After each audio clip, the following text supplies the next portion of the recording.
রসের জন্য এরকম পাগল কি শুধু আমিই হয়েছি, নাকি আপনারাও কেউ আছেন?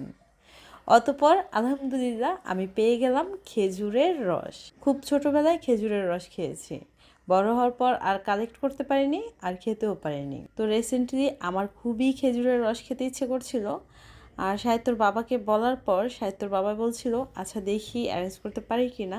সারা রাত জেগে অনেক দূর থেকে খুব ভোরবেলা আমার জন্য রসটা নিয়ে এসেছে।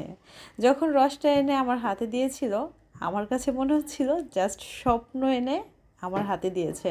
আর আমি যখন রসটা খাচ্ছিলাম, বিশ্বাস করেন, ভিতর থেকে একদম আত্মা থেকে দোয়া করছিলাম, আল্লাহ সাহিত্যর বাবাকে ভালো রাখো, আর সাহিত্যর বাবার সাথে যারা ছিল এই রস আনার জন্য, সবাইকে তুমি ভালো রাখো। তো কারা কারা আমার মতো রস খাওয়ার জন্য পাগল হয়েছেন কমেন্টস করে জানাতে পারেন। সবাই খুব ভালো থাকবেন, আমাদের জন্য দোয়া করবেন। আল্লাহ হাফেজ।